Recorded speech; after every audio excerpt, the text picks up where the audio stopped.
अस्सलाम वालेकुम। आज हम PRC 5 इंट्रोडक्शन टू बिज़नेस का लेक्चर नंबर 1 स्टार्ट करेंगे और उसमें हमारा चैप्टर नंबर 1 है जिसका नाम है नेचर ऑफ बिज़नेस। नेचर का मतलब होता है कि कोई भी चीज़ किस तरह की है। मतलब यह है कि उसमें कौन कौन सी चीज़ें हम डिस्कस करते हैं, उसके कौन कौन से कंपोनेंट्स हैं और हमारी लाइफ में किस फील्ड से रिलेटेड है। अब ये है नेचर ऑफ बिज़नेस। इसका मतलब है हम बिज़नेस यानी कारोबार की नेचर को डिस्कस करेंगे कि कोई भी कारोबार है वो किस तरह का है, या कोई भी कारोबार है उसमें कौन कौन से अवामिल मतलब फैक्टर्स शामिल होते हैं, वो बेसिकली हमने इस सब्जेक्ट में डिस्कस करना है। तो इसमें हम देखते हैं कि सबसे पहले क्या बताया गया है, बिजनेस की definition. An organisation which makes the profit by selling goods and services to its customers. अब बिजनेस की डेफिनेशन देखने से पहले उसमें उसने सबसे पहले वर्ड यूज़ किया है एन ऑर्गेनाइजेशन। अब पहले हमें ये देखना होगा कि ये ऑर्गेनाइजेशन क्या है।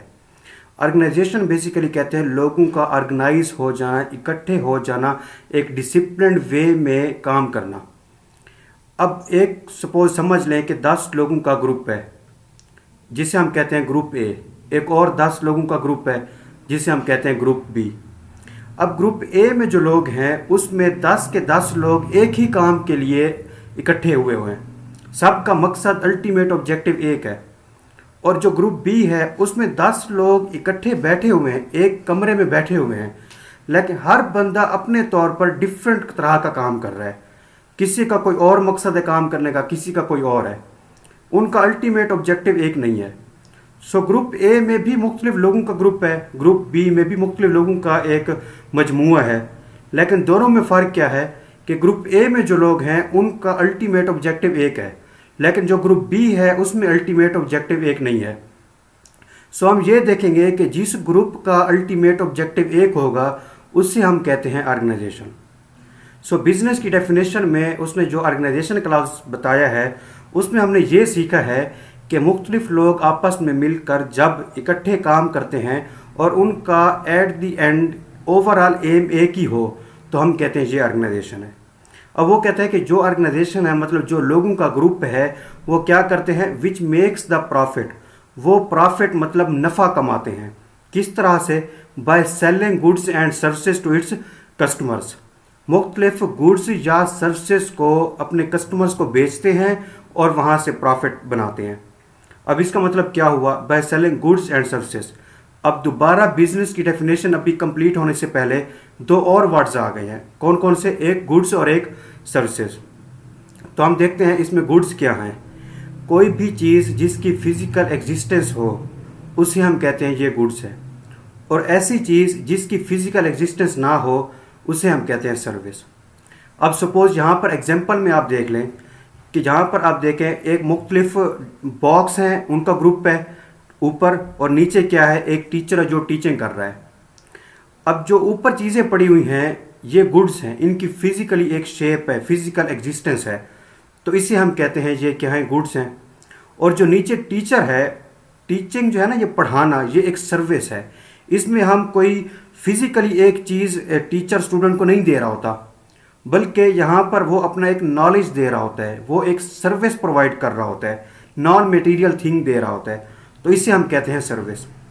अगर हम सिर्फ टीचिंग के प्रोफेशन को देखें तो सिर्फ टीचिंग के प्रोफेशन में भी गुड्स और सर्विसेज दोनों चीज़ें शामिल हैं।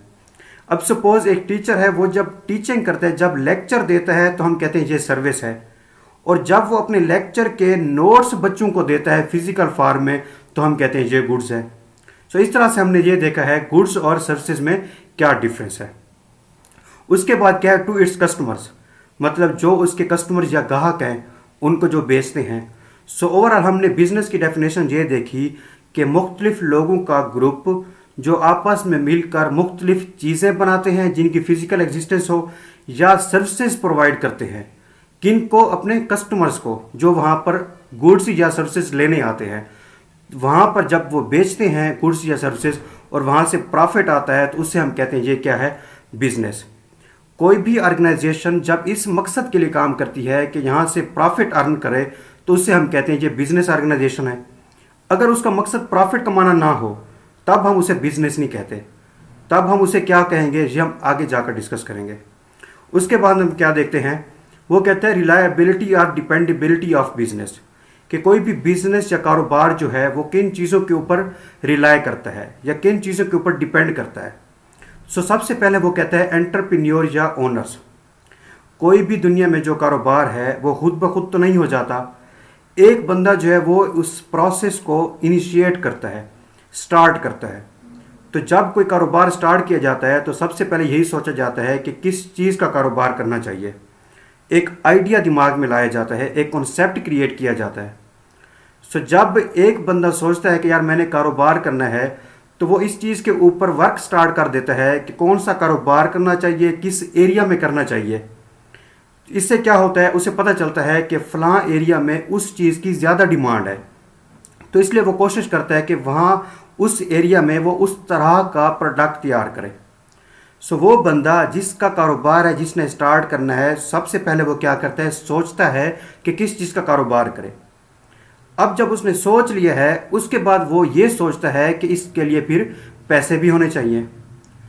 وہ بندہ جو ایک بزنس سٹارٹ کر رہا ہے ایک آئیڈیا کریٹ کرے گا کہ کس چیز کا کاروبار کرے، اور اس کے ساتھ ساتھ اس کے لیے انویسٹمنٹ کرے گا، پیسے پرووائڈ کرے گا، جس سے ہم کہتے ہیں فائنانشل سپورٹ. انٹرپرینیور یا اونر کی ڈیفینیشن آپ کی بک میں ہے کریٹ بزنس آئیڈیاز.